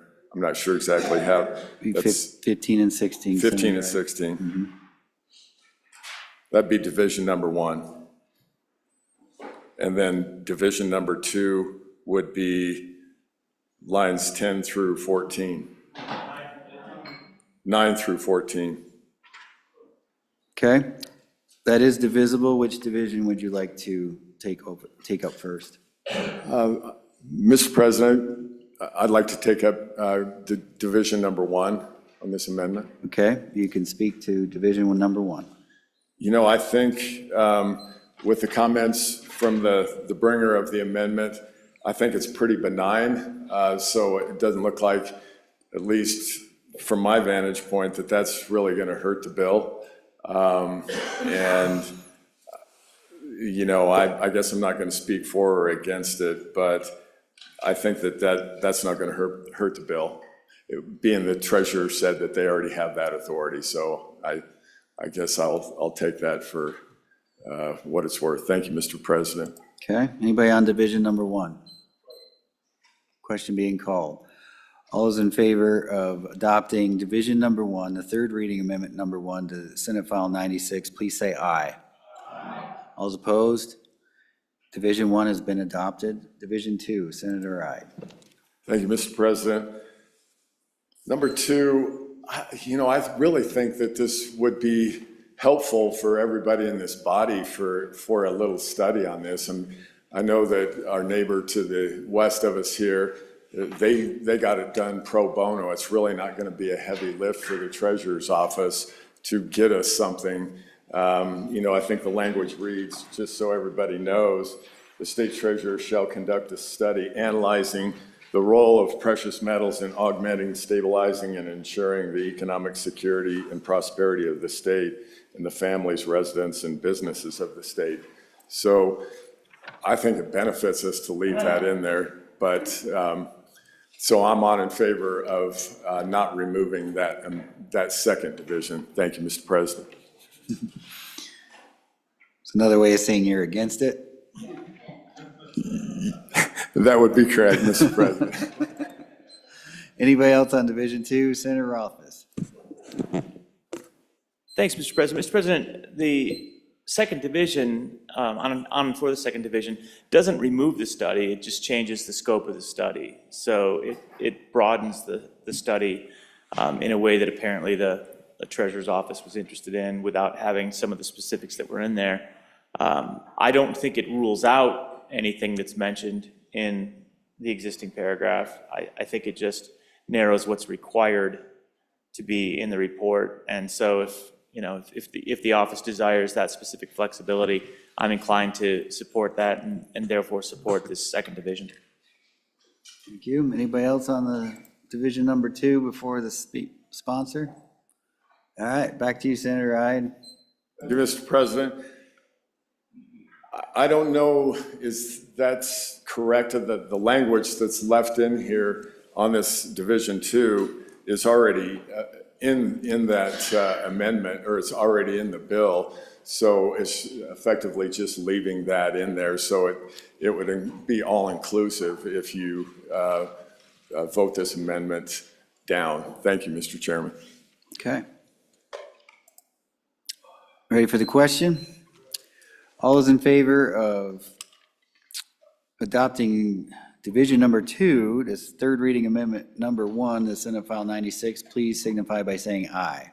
Aye. All those opposed? No. The chair's in doubt. Let's do a standing division, please. All those in favor, please stand.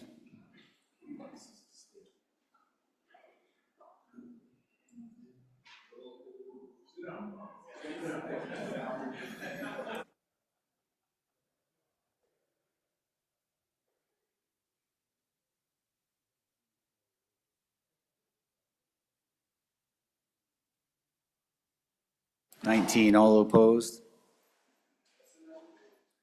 Less than 19.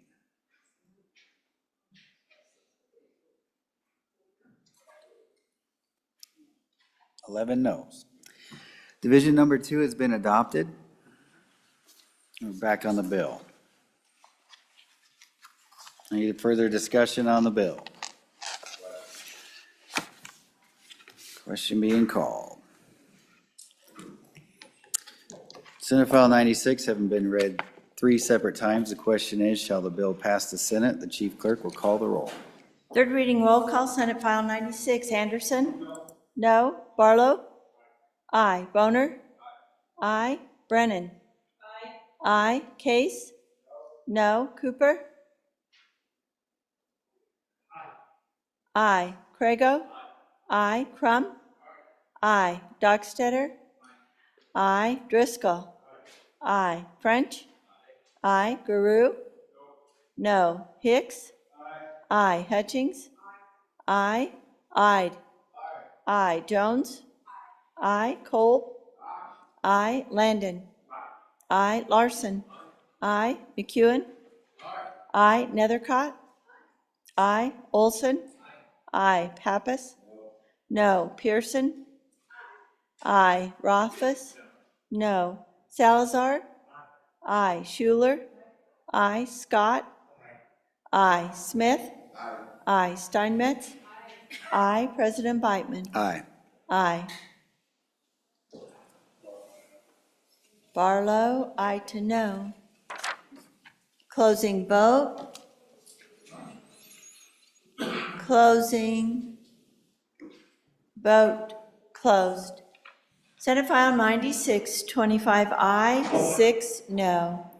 Having received the affirmative vote of the majority members elected to the Senate, Senate File 96 has, Wyoming Gold Act has passed the Senate.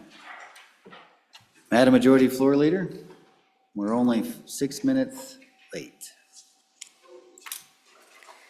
Mr. President, I move that we stand recessed until 2 p.m. Recessed until 2 p.m. Recess until 2 p.m. Any announcements? Senator Barlow. Thank you, Mr. President. Your committee number 10 will meet at 12:30, room 110, to hear 3 bills, which I don't have in front of me. Sorry, Mr. President. Senate File 167, Board of Chiropractic Examiners, Criminal History Records. Senate File 158, Virtual Credit Cards and Network Leasing, Dental Services. Senate File 159, Dental Insurance. Thank you, Mr. President. Thank you, Senator Barlow. Senator Anderson. Mr. President, Senate Minerals, number 9, will meet upon noon recess, about 12:30, Capital Extension Room W4, to hear 3 bills. Senate File 186, Advanced Nuclear Reactor Manufacturers Fuel Storage. Senate File 92, Make Carbon Dioxide Great Again, known as Zero. Senate File 134, Industrial Siting, Wildlife Mitigation. And the order may change depending on when we can get the speaker for Senate File 134. Thank you. Thank you, Senator Anderson. Senator Case. Thank you very much, Mr. President. Your committee number 7, Corporations, Elections, and Political Subdivisions, will meet Monday morning at 7:30 a.m. We'll continue our discussion of Senate File 181, Eminent Domain Energy Collection Systems 2. We'll take up Senate File 183, Moratorium Solar and Wind Projects. We'll then go to Senate File 174, Constitutional Apportionment 2. Senate File 184, Prohibition on Electronic Voting Equipment 2. Senate File 190, election transparency. Monday morning, 7:30 in our usual room, W4. Thank you, Senator Case. Senator Schuler. Thank you, Mr. President. Education Committee number 4 will meet Monday at 8 o'clock in room 110.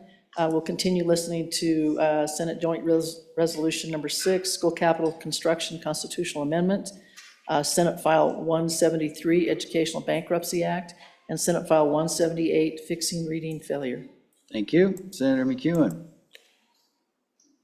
Thank you, Mr. President. The number 3 Revenue Committee will meet in room W6 at 12:30 to discuss Senate File 151, monthly ad valorem tax distribution amendments, Senate File 185, governmental property taxation and sale, and Senate File 163, partial tobacco products tax repeal.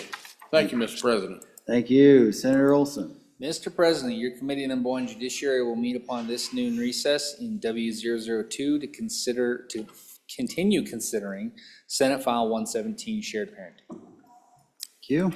Mr. Vice President. Thank you, Mr. President. The Senate Appropriations Committee will meet Monday upon noon recess in room 113. We'll be taking up 5 bills, Senate File 141, USMC Corporal Seth Rasmussen Memorial Highway, Senate File 169, Strategic Investments and Projects Account Repeal, Senate File 189, Uniform Commercial Code Investment Securities Amendments, Senate File 191, State Funds Proxy Voting and Pecuniary Investments, and Senate SJ 11, Supporting Anti-ESG Litigation. Thank you, Mr. President. Thank you, Mr. Vice President. Any further announcements? Madam Majority Floor Leader. Thank you, Mr. President. Good senators, you see on general file for Committee of the Whole this afternoon at 2, we will start the budget bill. I anticipate that will take most of the afternoon. If you have bills on general file, there's still time to get to them next week, and so in the event we don't get to many of those this afternoon, don't panic. But this afternoon will be devoted primarily to the budget bill, just an FYI. Thank you, Madam Floor Leader. You've heard her motion. All those in favor say aye. All those opposed, no. Senate shall stand recessed until 2 p.m.